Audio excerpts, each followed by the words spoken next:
overheated and you had to like let it go back.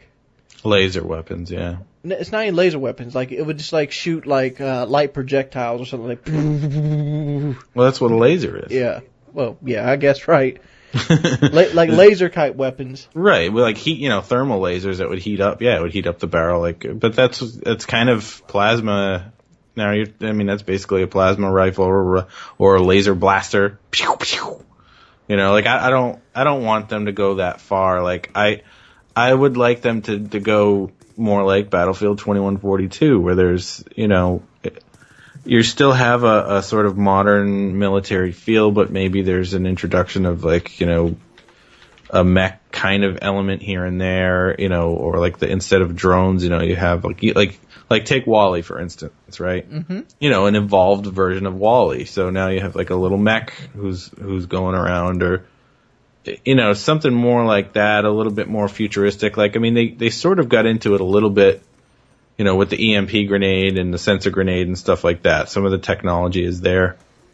But yeah, it would have been nice for them to go just a little bit further into it, but I'm glad. How about something like this? Like when you have like the target finder on the screen of the target finder, just for a futuristic feel, this is all cosmetic. Have like how far the target is away, how much the bullet's going to drop, all this information popping up on your screen like it was a futuristic weapon. Didn't they kind of try to do that with Ghost Recon? I didn't play Ghost Recon. Yeah, I didn't either. But one of the things I do know is that there was a sort of like a holographic HUD and that you could actually see on the screen, where that's what was going, like you would have it on your glasses or whatever. Because that's basically what is going to happen in real life is optics monitors and screens and stuff are moving to glasses. Where instead of looking at a screen, you're just going to put glasses on, and everything's going to be superimposed over your normal vision, which means you're not confined to staring at one fixed point in space all the time. You can move around your room, you can move around the world, and still interface what you need to control. So that kind of element would be cool to have it. Well, they even did it in like the intro of Black Ops 2, like when you boot the game up. But wouldn't that be cool to like see your soldier like put his glasses on and the HUD appear at the beginning of the match? Yeah, that would be cool. And it would keep track of your bullets and stuff. That would have been a cool feature. Or like you put the glasses on and you see him like check the bullet and load the gun and stuff. Or have it. So here's an idea, and you take the perk system and you combine it with a sort of Deus Ex kind of concept where your perks are actually now like cybernetic, augmentations. That would have been cool. Like lightweight. You'd actually change the way your character looked, like you'd have leg enhancements on.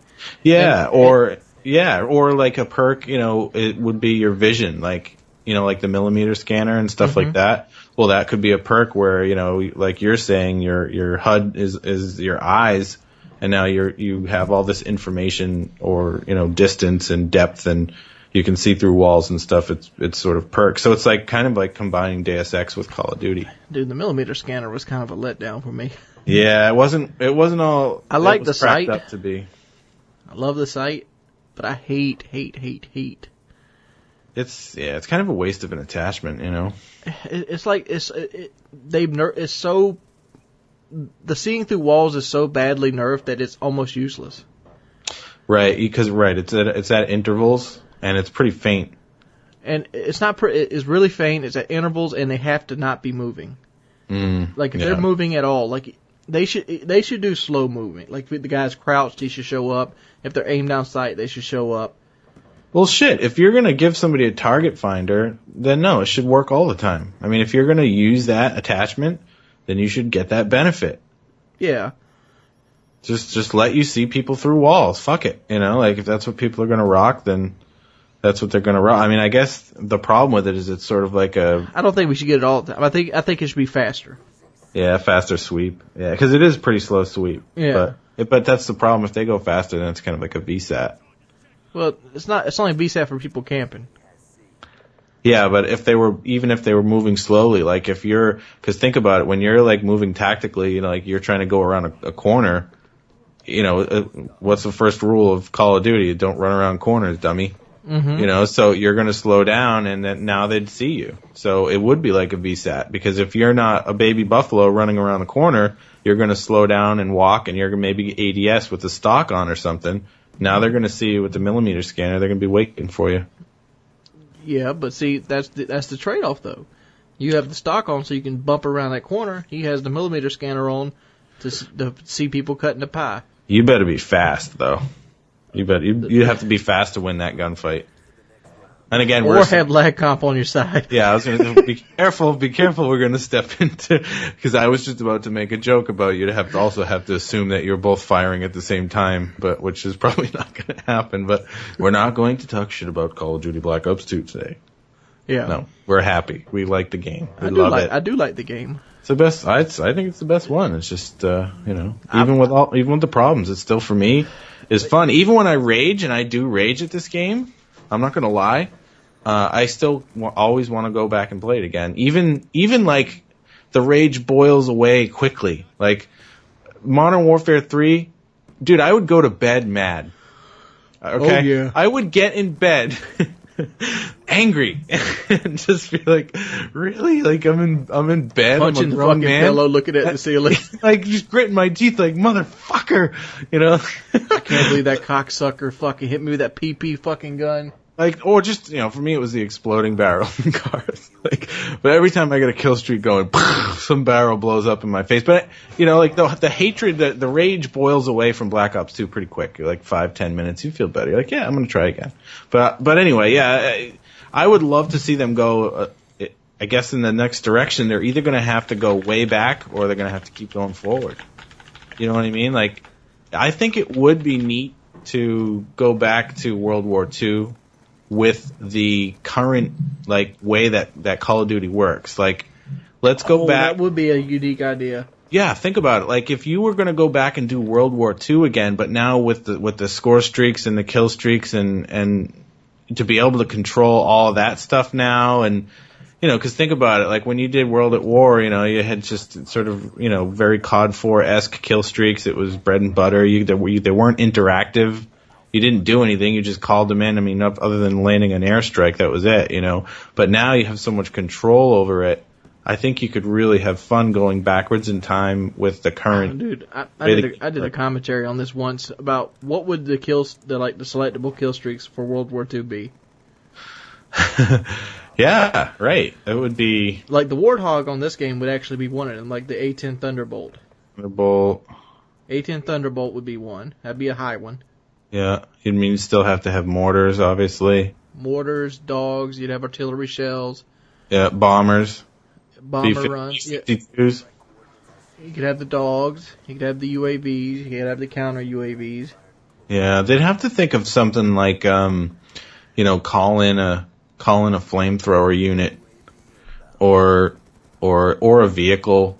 Maybe that might be. How about that flamethrower tank they had? Yeah. That could drive around the map and flamethrower people. Yeah. That would be pretty awesome. Or you just, you get... have like a level... The big one was a kamikaze strike. There you go. Yeah, it's basically like the fruit fly. Except it's actually a guy in there screaming when he comes down out of the sky. It's just like a almost... Yeah. The kamikaze swarm. Oh no! Mass suicide bombers. You have like 6 planes that could like Predator missiles just randomly strike people after they fly around for a while. Banzai! That's something that they kind of dropped the ball on though. In every Call of Duty since World at War. World at War had fantastic voice acting. Yeah, that's true. But I like going. You want to get fucking paid? Move it. Move it! You want to get fucking paid? Go! Get up! Tango Circle! I still miss Ice Cube. Don't you miss Ice Cube? I was hoping Snoop Dogg would be in this and like, hey, yo, shawty, UAV up in the air. How about if Ice Cube was a little bit more, less professional and was like, motherfucker, get down! Enemy out, UAV up, get down, motherfucker! Get the fuck up! Sniper, bitch! Yeah. Be careful. Like, the enemy, instead of enemy UAV inbound, he'd be like, yo, motherfucker, be careful. And they got spies. They got eyes in the sky. I miss Ice Cube. Or how about get Ice-T in the next one? Just go with all the ices. What would Ice-T do in this? Oh, man. Hey, yo, I made a song called Cop Killer. You mean Now like play a cop. you mean like they got a plane in the sky that can see us? Damn. Fuck the police. Remember Body Count? Yeah, I remember Body Count. Ice-T's like hard rock band. I got a KKK, bitch. I love it when she fuck me, though. That did not go over well with like my brother's a police officer. The whole cop killer thing didn't go over too well with him. I remember. Wasn't the most popular band around. Did you have that album? What, Body Count? Body Count's album, yeah. Oh man, I wasn't really. I mean, I didn't like have a problem with it or anything, but I wasn't. When did that come out? It was like mid '90s, right? 90, yeah, mid '90s, yeah. Like, 95, 6. Yeah, I was at that point. I just wasn't really. I was listening to Korn back then, I think. Follow the Leader. It's funny that you mentioned Korn because I was thinking about it. Yeah. And like, remember I told you in the Nessie video, it might have been before, I wanted to do the top 5 rock albums, and like Follow the Leader actually was on my list. Yeah, I would have to go with Life is Peachy if you're gonna go for Korn at their peak. I mean, Follow the Leader was really good, but I think they started hanging out with Follow the Leader was their breakthrough album. That's where they hit mainstream. Yeah, that's when they commercially broke, but that's not always, that's not always. Like, I don't really like Korn now as an older adult. Like, it doesn't age very well, no. But yeah. I got to give it credit for what it was. It pretty much sparked a genre of music that lasted 10 to 15 years, and it was very popular. Yeah, the whole low tunes really just double bass, just. Well, it was like it took a metal element, but it dirtied it up. It was like street metal. It was really so new because, like, for me, I mean, I grew up in the 80s with the hair metal. I saw hair, like, when I was a freshman is when Nirvana broke. So, like, when I was in high school was when grunge happened. And, so I've seen, like, a lot of big things happen musically. Because I've been alive longer, but, you know what I mean? So when Korn came out in the early 90s, it was so weird. Like, it was so new. Because it wasn't metal, but it had a lot of metal elements, but it had this just sort of street feeling to it. Like, Life is Peachy for me is the best Korn album. When I heard that, I just couldn't believe it. I thought it was so cool. But yeah, then they started hanging around with fucking Fred Durst from Limp Bizkit, and it was all downhill from there. They still around? Yeah, they are. Oh boy. That must be hard. I think they're on hiatus right now, but like, I remember, I think the last song I heard was Twisted Transistor. Oh, Twisted Transistor. Ah. But they're getting old. They're getting old now. I liked it when he was all weird, like, he was making all sorts of weird sounds, and then he started getting all, like, he was like some sort of a Korn or pimp vibe. Are you ready? Yeah. Oh man, the first album was real weird though. It was like a rapist almost listening to it. Yeah, well, they had the whole sort of sick playground schoolyard thing going. Yeah, like, they had Chutes and Ladders. They had Daddy on it. They had Blind. Mr. Roger. Yeah, it was just sort of like a sicko, touched in the head kind of vibe sort of thing going on, and then they kind of moved away from that. I actually had that album. I was a huge Korn fan in the 90s. I went through my Korn stage. I went through my Smashing Pumpkins stage. Oh, dude, I was way into the Pumpkins. I went to see him for the Melancholy tour.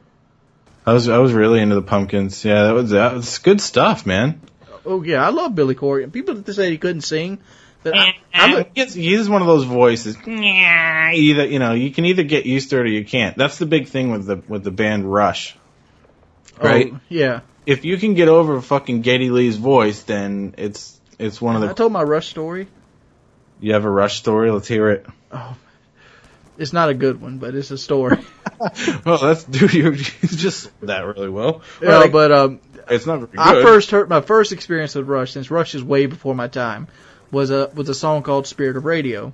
Yep. I heard it on the radio, and I'm like, this song kicks ass. I'm like, it's fucking cool. They got a female lead singer. Exactly. So my next song I heard from him was "Working Man," and I'm like, this is rather cool. They got a female lead singer talking like she's a man.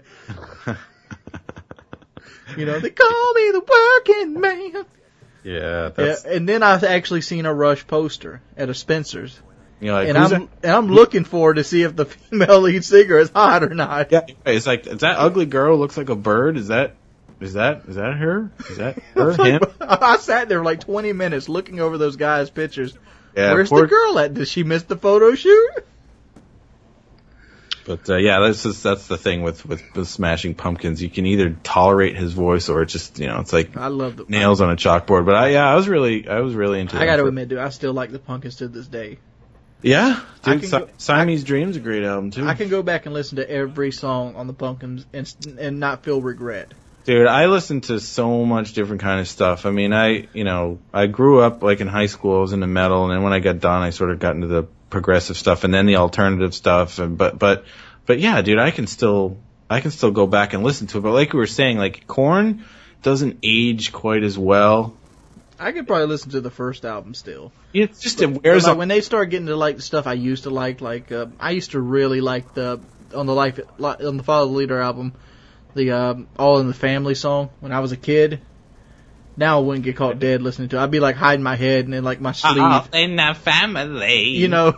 Right, yeah, it'd be kind of hard to, I mean, I definitely would have a hard time taking myself seriously if I did that. But. You stuck up, fuck up, corny motherfuck up.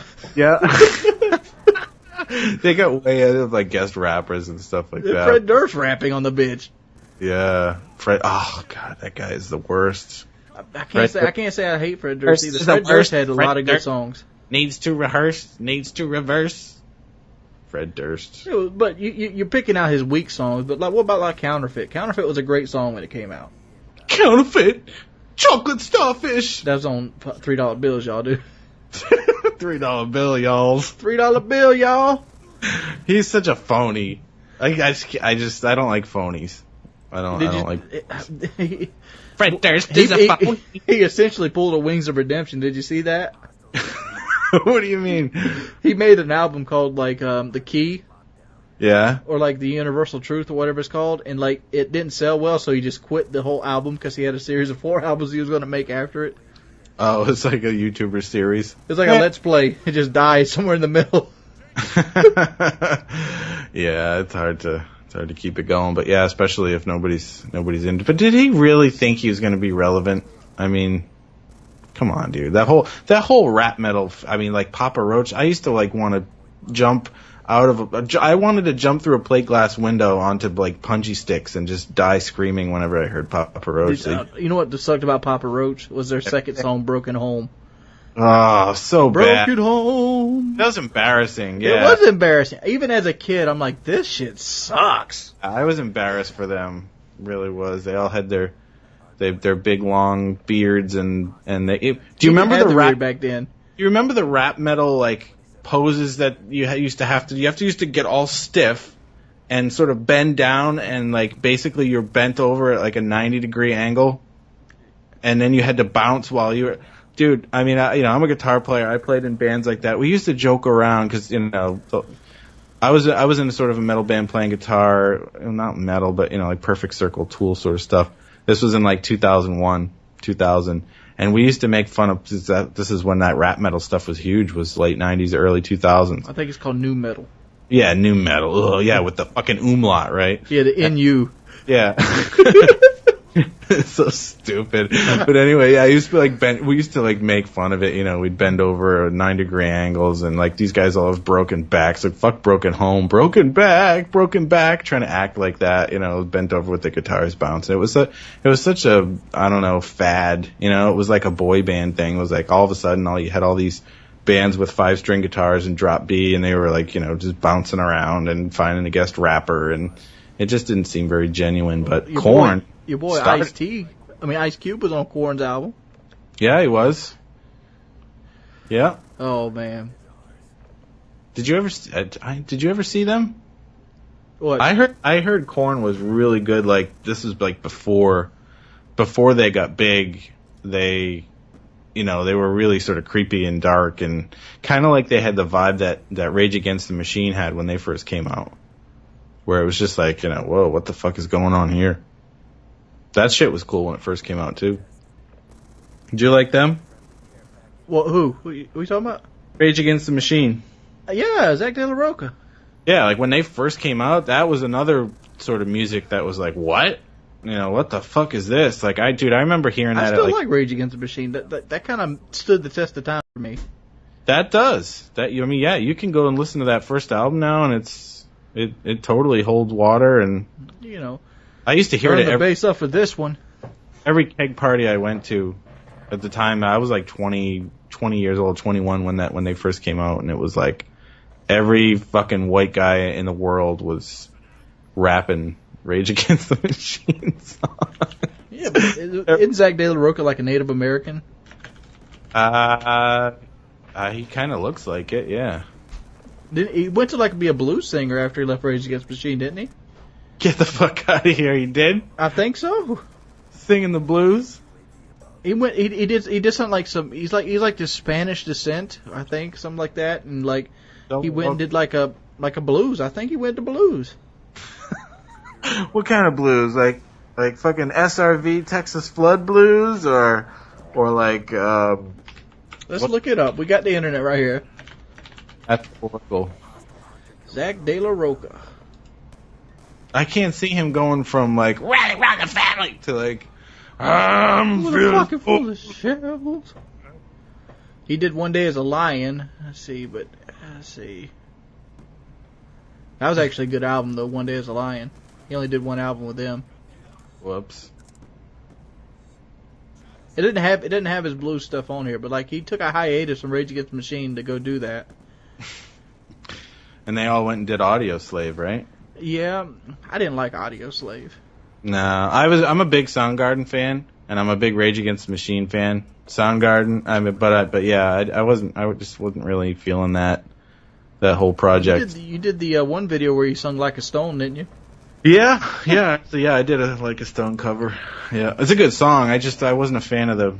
Actually, that version that I did was because I got a CD of Chris Cornell, just him and an acoustic, and he did the song. That was what made me want to do it. But yeah, Audio Slave was, I don't know, it wasn't horrible. It just wasn't any better than. You took one of the best in your face rock rap groups, and put them with a mellow singer. Yeah, Soundgarden was awesome though, dude. I don't know how much you know of that. I like Soundgarden. Bad Motorfinger. That's a pretty kick-ass album right there. Let me ask you, since we're way to fuck off topic what we originally started on, I want to ask you this. Random ass topics, dude. Ass topics. Dude, we can sidetrack for days. All right. There was Devil Driver. Have you heard Devil Driver? Yeah, I know Devil Driver. And then before Devil Driver, he was in Cold Chamber. What do you think of their lead singer? He's good for that type of stuff. It seems like he's got a pretty good range.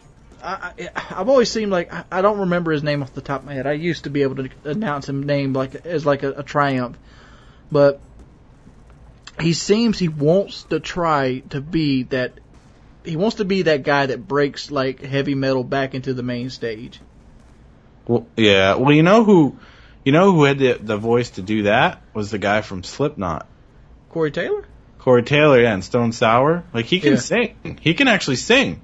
I mean, most of I hate Slipknot. I just never got into it. The whole Halloween mask thing turned me off. I think I was too old for it. But Slipknot, he was but the Stone Sour stuff, he's got a really good voice. I'll tell you who's going to bring metal back into the full scene if it happens. Who's that? Lamb of God. Oh, no way. Oh yeah, dude, Randy Blaine, he has the voice. Blythe, isn't it? Blaine, whatever it is. Yeah. If he doesn't get put up on murder charges from some other country. I don't really like them. I'm sorry to say. I know I'm sort of, a bunch of metal people's ears are going to fucking rise up because I don't like Lamb of God, but for some reason, he has this thing that he does that to me is really shticky, it sounds, have you ever heard the term affected? Yes. It's when a singer tries to sound a certain way. For instance, all the people who tried to sound like Eddie Vedder after Pearl Jam got big. Now all of a sudden everyone was like, everyone just sort of had eating their words for lunch.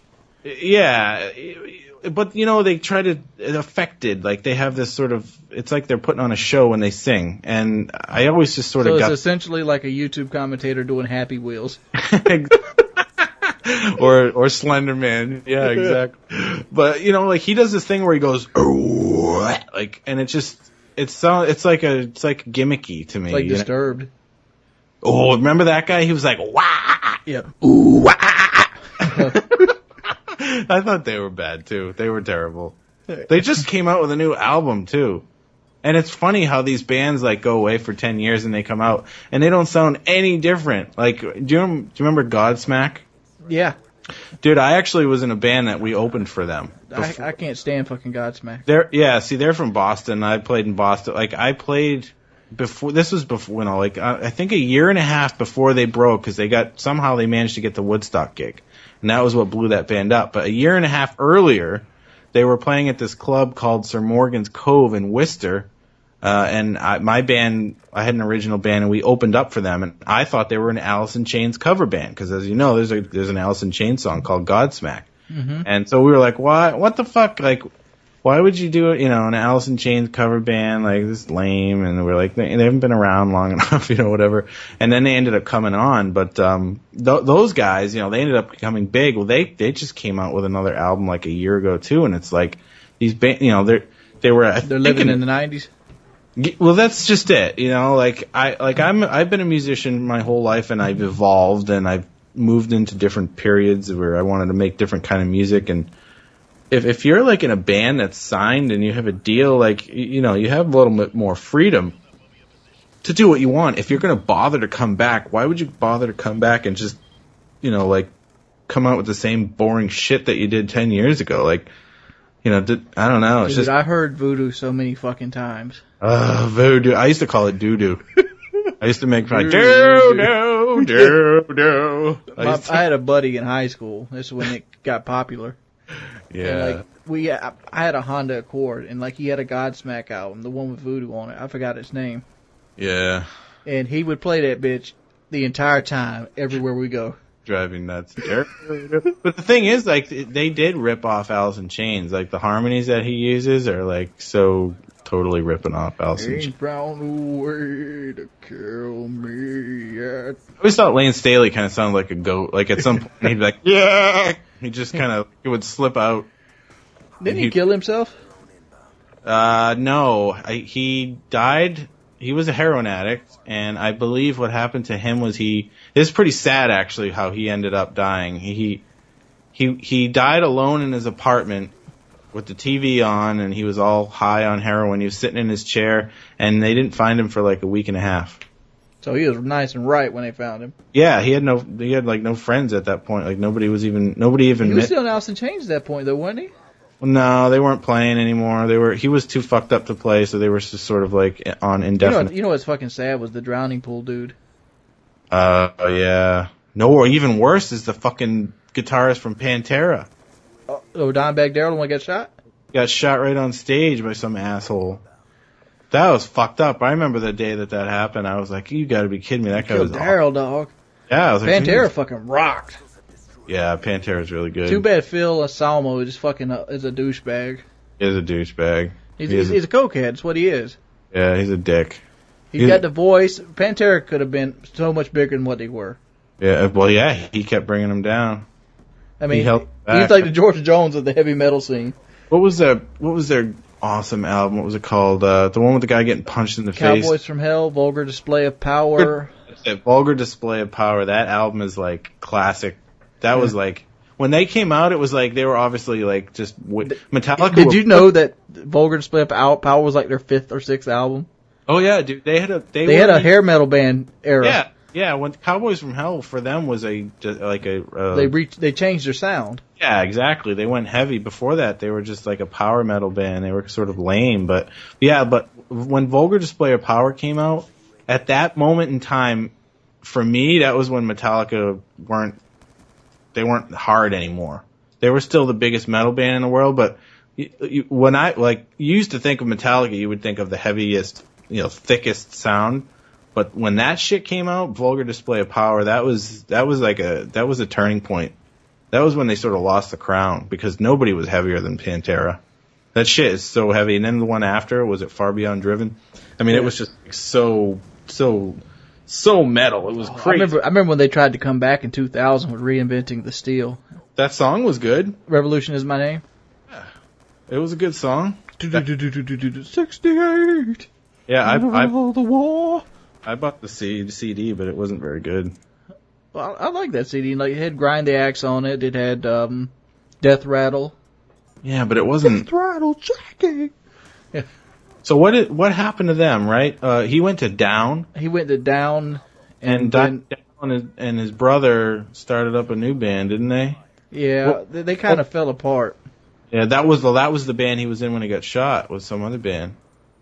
It wasn't Pantera when he got shot. They weren't. Well, he wouldn't be doing some fucking low-level club if they were still Pantera. Exactly. Pantera still had the ability to put asses in seats in 2000. You'll put asses in seats. Yeah, just on the name alone, you go see a Pantera show. Like if the Who would magically come back right now, they'd be asses in seats, even if they just did their old shit. Yeah, old men rocking out. I've always wondered that. Why do bands just give up writing? They run out of juice, dude. I understand that you run out of juice, but if you got the creativity, eventually it's going to be there. It's like, you know, we should do just one new song. You know what the problem is if you think about it, it's the bands, it's the people who have the problem sticking together, not so much that they can't write anymore. So artists who are solo tend to never stop. I mean, you know, I'm just naming out, you know. That's probably why Dave Matthews is so successful. He just replaced everybody else. Well, you know what I mean? Like, yeah, guys who are more about, here's the songs that I write. Like, take the Police, for instance. One of the best rock bands ever. The problem is they all hated each other. And they couldn't stand to be around each other long enough to keep going. I mean, when they broke up, they were the biggest band in the world. This was like 82 or 83, or maybe 84. But the Beatles. Or the Beatles, they all fucking hated each other. I mean, it's all Yoko Ono's fault. But by the end, when they recorded their last album, the Beatles, none of them were in the studio at the same time. They all recorded their parts separately. Let It Be